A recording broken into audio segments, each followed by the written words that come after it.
Usapang totoo, walang preno. You under vlogcaster, real talk lang, walang plastikan. Magandang araw mga ka-Wonder, welcome back sa ating YouTube channel, Wonder Vlogcaster po. Magandang umaga sa inyo lahat. Siguro naman hindi pa nawawala o fresh pa rin sa isipan ninyo yung nangyaring pagtatalo between Senator Robin Padilla and Senator Kiko Pangilinan. Alam natin na medyo tumaas yung boses ni Senator Kiko, but before that, tumataas din naman yung boses ni Senator Robin. Pero naging issue kasi dun mga ka-Wonder, nauwi pa dito sa ethics, no? Dahil ang gusto lang naman ni Senator Pangilinan yung pag-uusapan tungkol kay Bato, doon na lang dalhin sa Committee on Rules, ano? Na para doon talakayin, para mapag-usapan pa nila yung ibang mahalagang bagay. At nataas nga yung boses at nag-suspend nga yung session at doon ay may mga salita na binitawan itong si Robin Padilla. Bago yan mga ka-Wonder, don't forget to subscribe to our YouTube channel, Wonder Vlogcaster. Libre po ang pag-subscribe, 100%. Pindutin niyo po ang subscribe button, lalabas po ang bell icon, piliin niyo po ang all. Marami pong salamat. So yun nga, no? Paano kaya? Ito yung sinasabi ng mga tao, no? Sa opinion ng mga analyst, opinion ng mga abogado, yung mga nai-invite sa mga programs. What if etong setting na ito gaya nung mga setting o nandoon, sabihin natin, yung mga dating senador na kapita-pitagan na talagang ating pong iginagalang. Ginagalang din naman natin yung mga senador ngayon. Pero they are being compared to the senators before times. Pag sinabi ko before times, baka yung mga matatagal na hanggang tung recently lang, no, na kung saan nandoon yung mga ibang senators in the likes of Senator Miriam Drilon, sila Cuevas, sila Joker Arroyo, etong sila Dick Gordon, kung sino-sino pa mga senador at mga senador na abogado rin mga ka-Wonder. So nagbigay sila ng senaryo kung panoorin natin itong video na ito mga ka-Wonder. That's why I lost my temper, Mr. Chairman. Public Estates Authority is worlds apart from Phil Invest or whatever it is that he was mouthing. It implies that I was a member of the board of directors of a private company. I have never been so. Be careful with what you say to this committee. I stand corrected. You should be. Mr. Chairman, I most humbly request for this committee to consider this witness in contempt of court for deliberately misleading this committee and for particularly denigrating my integrity. Paano natin pag-uusapan yung ibang And for the record, Mr. President, I still have the floor. And for ireklamo si Senator Pangilinan sa pagsigaw? Meron po ba siya rules natin na sinasabing pwede mong sigawan ng kapwa mo senador? Shut up! So yung mga ka-Wonder, no, kitang-kita natin at narinig natin kung gaano katapang at gaano ka straightforward etong si Senator Miriam. Actually, pag napapanood mo yan sa Senado, kung may mga iniimbestigahan, kung may mga resource person na talagang dapat tanungin, makikita mo mga ka-Wonder na talagang tensyonado ang Senado.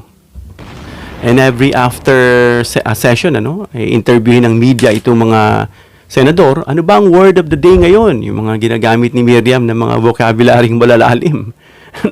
Na malalalim na inaaral at ginagamit na rin ng ibang mga senador later on. Yung mga pachydermatous, yung mga belligerating, yung mga malalalim, supercalifragilisticexpialidocious, yung mga ganong kalalalim na words. Kung itong ginagawa ni Senator Robin, na sobrang babaw na pagtaas nga ng boses ni Senator Kiko, agad niyang ipa-ethics. Natatawa tuloy yung mga tao. No? At alam natin, after niyan, nagbigay ng kamay itong si Senator Kiko Pangilinan bilang apology, which is, he was not supposed to. Bakit? Kasi pumapasok itong si Senator Robin habang nagsasalita siya. Kumbaga, sa rules nila, hindi ka dapat nagsasalita habang nagbabati, in-interrupt yung isang nagsasalita, no? Kagaya nitong nangyari. Pero pasok siya ng pasok mga ka-Wonder. Parang sabi nga ng mga artista may video rito mga ka-Wonder. Etong sa isang show ni Permin. na ito raw mga artista nababad trip na raw dito kay Robin. Madami daw yung mga yan na gusto raw nalang sansalain. Ano ba yung salitang sansalain? Parang ang alam kong sansalain parang magsalita ng mga kalapastanganan. Parang yun ang pagkakaintindi ko eh. Laban dito kay Robin Padilla na hindi nga lang daw nila magawa dahil kapwa nila artista. At simula daw na naupo yan sa mayorya, lumabang daw ng gusto. No? O mabait naman daw yun si Robin. Ito panoorin muna natin tong video. No? Napaikli lang ito mga ka-wonder. Ano pa ba? Nagsalita na ang taong bayan. Totoo yan. Pati nga yun sa kanila ni Sharon na uungkat. Oo, ang daming mga memes. Marami mga totoo daw. Kaya daw galit na galit si Robin Padilla kay Senator Kiko dahil hindi siya ang nagustuhan. Oo, hindi daw siya. Nakapakasal daw si Sharon ay kay Senator Kiko. Mga ganun, mga kwento. Naalala niyo nung araw, nung araw, mga ilang dekada na nakararaan, di ba hinamon ni Robin Padilla si Richard Gomez. Pareho na sila, senador na si Robin ngayon, congressman naman si Richard, mula sa pagiging mayor. Naalala ko yun naganap ito sa Malacanang, doon sa PR. Ang namayapang si Tita Cory Aquino ay nagdarasal sa kanyang kwarto nung makarinig siya ng maiingay sa ibaba. Nung pala nagkakasukatan na ng lakas. Pero ang nakita, si Richard Gomez, parang isang kaba na palay na dala-dala si Robin na gano'n nakataas.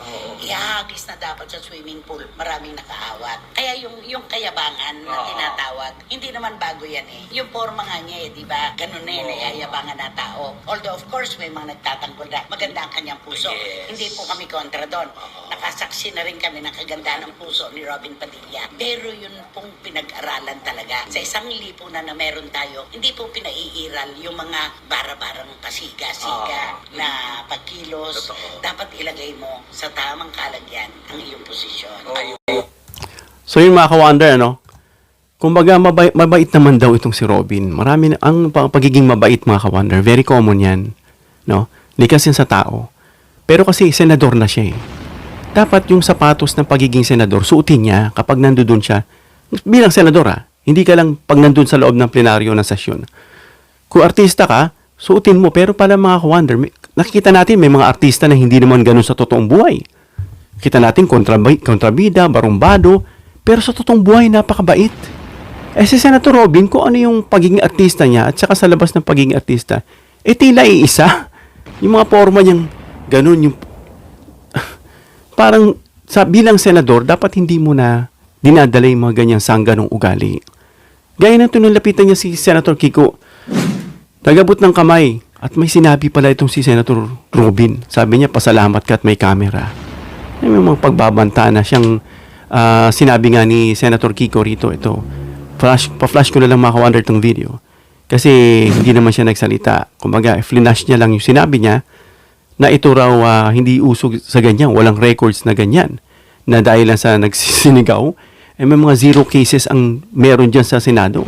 Kumbaga, huwag kang balat sibuyas, sabi ni Senator Kiko Pangilinan. Dahil kung sabi niya, bili mo sinisigawan ng isang senador na Muslim, sinasama niya pa yung relihiyon. No, lagi niyang ina-attach yung Muslim, samantalang binabash naman siya ng kay rami-raming Muslim. Pati si Waldy, binabash din siya. Muslim din yun, at saka ibang mga converts na Muslim. Na ginagamit niya, sabi nga ng iba, dinagamit niya lang yan para sa sarili niya No? Sasabihin niya, bilang isang Muslim, dapat di ka sumali. Dapat naging relihiyoso ka dun sa templo. Hindi ka dyan, kasi talagang tataas ang boses dyan. Nakita mo nga si Senator Miriam, siguro, ini-imagine nga nila mga ka-wonder, what if na bad trip tong si Senator Miriam daw? Ito yung situational lang And even hypothetical kasi wala na si Senator Miriam. No? Na sinigawan siya dahil nainis na. Shut up! Sabi ng gano'n. Di ba? Although hindi naman siya palalayasin gaya ng ginagawa ni Senator Miriam, paalisin yan sa session dahil senador din yan. Pero yung ugali niya mga ka-wonder, na hindi lang siya, itong mga nagiging tampulan ng pamimintas, itong mga naging senador ngayon. Hindi lahat may mga senador pa rin dyan na kapitapitagan. Pero yung iba dyan nagiging ewan at ginagawa ng katatawanan. Hindi ako nagsabi niyan. Marami pong nagsasabi niyan. No? Na ikino-compare nga sila rito sa mga congressman. Na talagang kung ikukumpara daw, mas mataas pa raw yung kalidad ng mga congressman. Na kumbaga, hindi mo maiko-compare. Lalo na itong prosecution team na siyang haharap dyan. Na talagang dekalibre yan. Sanay na sanay yan. No, mga professor yung iba dyan. At mga abogado lahat tong hiharap. Tayo we're not trying to belittle etong senators. We respect them to the utmost praises, utmost adoration kung gusto nila. Pero sana isinasagawa nila yung kanilang sinumpaan. May isang professor na pinakakasuhan. Mamaya po pag-uusapan natin 'yan. Nandun ang respect natin pero nasisira. Sila na rin mismo nagsabi na nasira ang Senado. First time in the history. Anong sinasabi? Unprecedented yung mga tumatakbo-takbong senador. Plus, nadagdagan pa ng isang unprecedented na may shootout dyan. Di ba? Na parang nasisira talaga at pinagtatawanan na sila. Hindi nila pwedeng gawing excuse yan at pwedeng sisihin ng iba dahil kagagawan niya ng ibang mga senador. At mamaya sa isa nating video, yan ang ating pag-uusapan. At ito pang isang hindi na surprising dahil alam ko na ito mga ka-wonder. Dahil napanood ko yan mismo during that time na nanliligaw sila. Actually, sinasabi na may sama raw ng loob itong si Robin kay Kiko Pangilinan mga ka-wonder. Dahil hindi raw siya ang pinili ni Sharon, ayon dito kay Christopher Min. At si Senator Kiko raw ang pinili.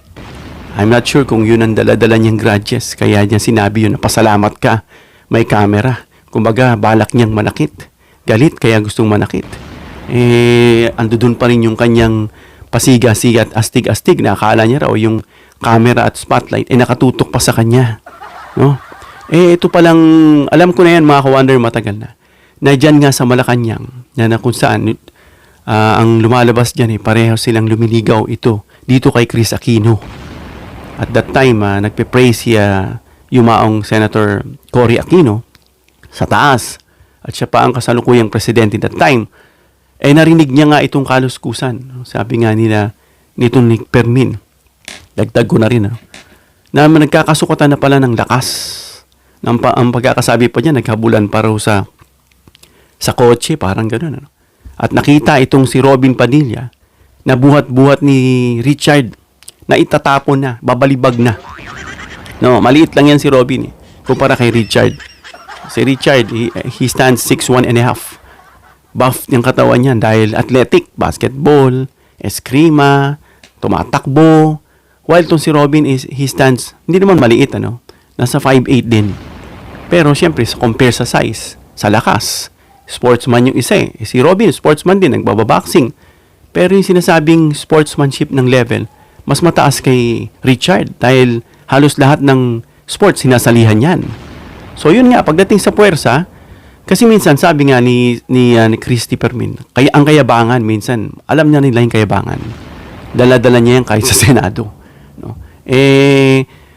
Sabi nga nila, pinipili niya lang yung mga kaya niya sabi nga nila, what if nandoon si Goma diyan sa loob ng Senado at tutuloy nila yung kanilang saga? Siguro doon na siya ibabalibag, sabi gano'n ng mga reaksyon. So, hindi naman dapat gano'n. Hindi naman siya papatulan ni Goma dahil ito nga si Lebiste na muntik na nga gusto na nga suntok nun umiiwas-iwas na lang si Goma. Nandoon naman, nasa lugar naman.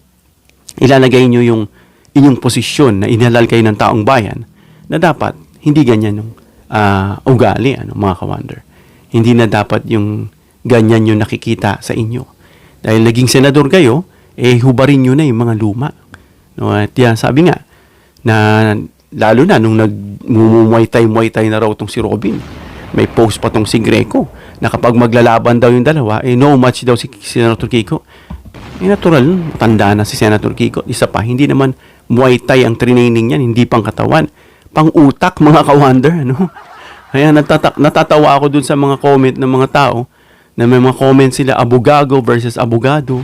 Masyado nang nadidegrade ang Senado. Sana, kasi kasalanan din naman nila Dahil sa ginawa nila, nagbibigay ang tao ng mga komentong below the belt para sa kanila na dapat inirerespeto ang mga ito, mga ka-wonder. Na hindi pwedeng porke athletic ka, si Pacquiao nga, boksingero Ano pa, may pagmamalaki pa sila when it comes to sports kay Pacquiao. Diba? Isang sapak lang sa ni Pacquiao, ang katumbas ni Pacquiao, isang shotgun Diba? Sapakin ka ni Pacquiao, diretso, dalawa lang pupuntahan mo. Kundi I see you, I see the Lord. Diba? Dalawa lang. Pero tingnan mo si Pacquiao, hindi naman ina-apply yung kanyang pagiging boksingero na talagang siya ang legit na kapag sinaktan ka talagang good luck sa'yo. Hindi ganoon. Dapat ang pinaiiral mo yung pagiging kung anong posisyon mo na ngayon bilang senador. Na hindi na uso yung pasiga-siga, hindi na uso. Sabi nga, pagsabihan mo naman yung asawa mo, napapakinggan natin, dito sa sinasabi na kung hindi raw pinagsasabihan nitong asawa niya si Mariel yang si Robin, at sinasabing pinag-aralan, nag-aral din naman. Kaso nga lang, parang yung ugali niya talaga nadala niya sa pelikula, nadadala niya dun sa Senado, mga ka-wonder. At nakakalungkot man, dapat hindi ganon. Dapat i-maintain natin dahil umaabot yan sa ibang bansa. Pinagtatawa na, headline pa nga minsan Buti sana kung headline nakapuri-puri, nagiging katatawanan, mga ka-wonder. So ito sa sunod nating video, ito medyo mas malala, At abangan nyo yan dahil ito'y pinag-uusapan na kung paano kasuhan yung mga senador na yan na sa likod ng pagtakas ni Bato. Hanggang dito lang tayo mga ka-wonder. Comment down below your opinion para mabasa at mareaksyonan. Please give me a thumbs up if you like this video para ma-share ni YouTube sa iba pang viewers. Please share this video para malaman nila yung kasigaan ni Senator Robin. Ay nung time pala ng altercation o away nila ni Robin, ni Goma, mutik na pala siyang ibalibag doon sa swimming pool. At yung mga sinabi niya kay Senator Kiko na pagbabanta ay kakasahan niya, At hindi niya palalagpasin yung pambubuli. Please subscribe, hit the notification bell icon and choose all bilang suporta sa aming mga content creators. Hanggang sa muli mga ka-wonder. God bless.